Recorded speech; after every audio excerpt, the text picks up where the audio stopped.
ಮಾಜಿ ಮುಖ್ಯಮಂತ್ರಿ ದಿವಂಗತ ಡಿ. ದೇವರಾಜ್ ಅರಸು ಅವರು ಕರ್ನಾಟಕದ ಸಾಮಾಜಿಕ ಪರಿವರ್ತನೆಯ ಪ್ರಮುಖ ನಾಯಕರಲ್ಲಿ ಒಬ್ಬರು. ಜನನ 20 ಆಗಸ್ಟ್ 1915. ಮರಣ 6 ಜೂನ್ 1984. ಮುಖ್ಯಮಂತ್ರಿ 1972ರಿಂದ 1977ರವರೆಗೆ ಕರ್ನಾಟಕದ ಮುಖ್ಯಮಂತ್ರಿಯಾಗಿ ಸೇವೆ ಸಲ್ಲಿಸಿದರು. ಹಿಂದುಳಿದ ವರ್ಗಗಳು, ಬಡವರು ಮತ್ತು ಗ್ರಾಮೀಣ ಜನರ ಸಾಮಾಜಿಕ ಆರ್ಥಿಕ ಅಭಿವೃದ್ಧಿಗೆ ವಿಶೇಷ ಒತ್ತು ನೀಡಿದರು. ಉಳುವವನೇ ಭೂಮಿಯ ಒಡೆಯ ಎಂಬ ಭೂ ಸುಧಾರಣೆಯ ಆಶಯಕ್ಕೆ ಬಲ ನೀಡಿ ಕರ್ನಾಟಕದ ಭೂಸುಧಾರಣಾ ಚಳವಳಿಯಲ್ಲಿ ಮಹತ್ವದ ಪಾತ್ರ ವಹಿಸಿದರು. ಹಿಂದುಳಿದ ವರ್ಗಗಳ ಕಲ್ಯಾಣಕ್ಕಾಗಿ ಹಲವು ಮಹತ್ವದ ಕ್ರಮಗಳನ್ನು ಕೈಗೊಂಡರು.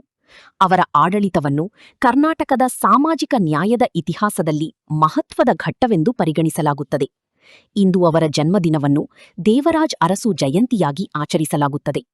ಇದರ ಪ್ರಯುಕ್ತ ಕೋಲಾರ ಜಿಲ್ಲೆಯ ಮುಳಬಾಗಿಲು ತಾಲೂಕಿನ ತಹಶೀಲ್ದಾರರು ಶ್ರೀಮತಿ ಗೀತಾರವರ ನೇತೃತ್ವದಲ್ಲಿ ವಿಶೇಷ ಪೂಜೆ ಸಲ್ಲಿಸಿ ಹಿಂದುಳಿದ ವರ್ಗಗಳ ಧೀಮಂತ ನಾಯಕ, ಮಾಜಿ ಮುಖ್ಯಮಂತ್ರಿಗಳಾದ ದಿವಂಗತ ದೇವರಾಜ್ ಅರಸುರವರ ಅವಧಿಯಲ್ಲಿ ಸಾಮಾಜಿಕ ಕಾರ್ಯಕ್ರಮಗಳ ವಿಚಾರಗಳನ್ನು ಹಂಚಿಕೊಂಡರು.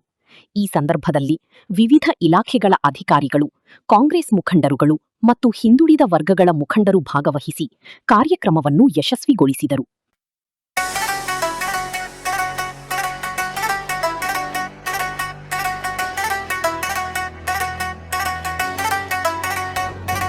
ಜೈ ದೇವರ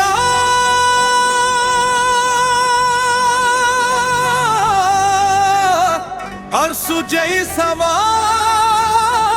ಮುಖಂಡರೇ, ಸಾರ್ವಜನಿಕ ಬಂಧುಗಳೇ, ತಾಲೂಕು ಮಟ್ಟದ ಅಧಿಕಾರಿ ಮಿತ್ರರೇ, ಮಾಧ್ಯಮ ಮಿತ್ರರೇ, ದೇವರಾಜ ಅರಸುರವರ ಜಯಂತಿಯನ್ನು ಸರ್ಕಾರದ ಆದೇಶದ ಮೇರೆಗೆ ನಾವಿವತ್ತು ಸರಳವಾಗಿ ಆದರೂ ಕೂಡ ಬಹಳ ಅರ್ಥಪೂರ್ಣವಾಗಿ ನಾವು ಆಚರಣೆಯನ್ನು ಮಾಡ್ತಾ ಇದ್ದೀವಿ.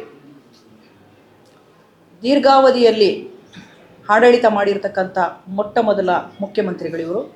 1972ರಲ್ಲಿ ಇವರು ಅಧಿಕಾರವನ್ನು ವಹಿಸ್ಕೊಳ್ತಾರೆ. ಆವಾಗಲಿಂದಲೂ ಕೂಡ ಇವರು ನಮ್ಮ ಹಿಂದುಳಿದ ವರ್ಗಗಳ ಜನರ ಉದ್ಧಾರಕ್ಕೋಸ್ಕರ ಒಂದು ದಿನ ಕೂಡ ಬಿಡುವಿಲ್ದಂಗೆ ದುಡಿದಂಥ ನೇತಾರರು, ಧೀಮಂತ ನಾಯಕರು. ಉಳುವವನೇ ಭೂ ಒಡೆಯ ಈ ನೀತಿಯನ್ನು ಜಾರಿಗೆ ತಂದರು. ಜೀತ ಪದ್ಧತಿಯನ್ನು ನಿರ್ಮೂಲನೆ ಮಾಡಿದ್ರು. ಮಲವರ್ಗ ಪದ್ಧತಿಯನ್ನು ನಿಷೇಧ ಮಾಡಿದ್ರು. ಬಹಳಷ್ಟು ಇವತ್ತು ಏನು BCM ಹಾಸ್ಟೆಲ್ಗಳಲ್ಲಿ ಮಕ್ಕಳು ಓದ್ತಾ ಇದ್ದಾರೆ, ಅದು ನಿಜವಾಗ್ಲೂ ಕೂಡ ಅವರಿಗೆ ಸಲ್ಲಬೇಕಾದಂಥ ಕೊಡುಗೆ.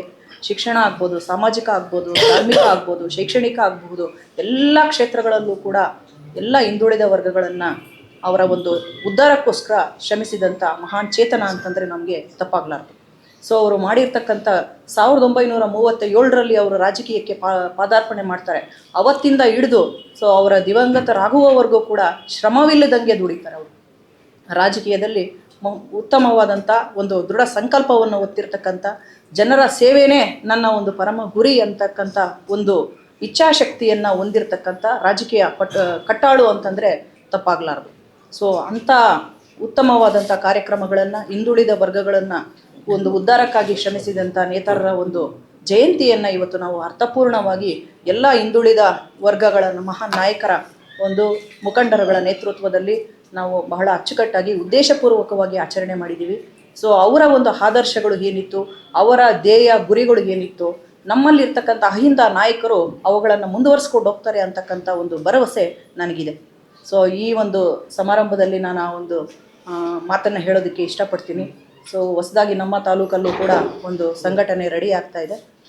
ಆ ಸಂಘಟನೆ ಮುಖಾಂತರ ಮತ್ತೊಮ್ಮೆ ಅಹಿಂದ ವರ್ಗ ಒಂದು ಒಳ್ಳೆ ಕಾರ್ಯಕ್ರಮಗಳನ್ನು ಮಾಡುವುದರ ಮುಖಾಂತರ ನಮ್ಮ ದೇವರಾಜ ಅರಸುರವರ ಒಂದು ಸಂಕಲ್ಪಗಳು ಏನಿತ್ತು, ಅವರ ಆಸೆ, ಅವರ ಗುರಿ, ಉದ್ದೇಶ, ಧ್ಯೇಯೋದ್ದೇಶಗಳು, ಅವರ ಆದರ್ಶಗಳನ್ನು ಇವರು ಕೂಡ ಮುನ್ನಡೆಸ್ತಾರೆ ಅಂತ ಹೇಳ್ತಾ, ನಾವು ಕೂಡ ಅವರ ಹಾದಿಯಲ್ಲಿ ನಡೀತೀವಿ ಅಂತ ಹೇಳ್ತಾ ನನ್ನ ಮಾತನ್ನು ಮುಗಿಸ್ತಾ ಇದ್ದೀನಿ. ನಮ್ಮ ನಾಡಿನ ಹೃದಯದಲ್ಲಿ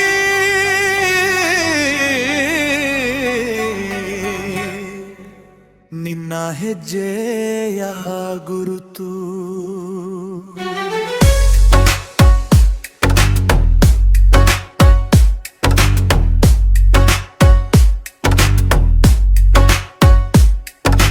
ಸಾಮಾಜಿಕ ನ್ಯಾಯದ ಸೂರ್ಯ ನೀನು ಅರಸು, ಹಿಂದುಳಿದವರ ಹೃದಯದ ಬೆಳಕು ನೀನು ಅರಸು, ಬಡವರ ಬಾಳ ಬಡವರಿಗೆ ಭರವಸೆಯ ಕೈಯಾಗಿ ನಿಂತೆ, ಕಣ್ಣೀರ ತೊಳೆದು ಹೊಸ ಕನಸು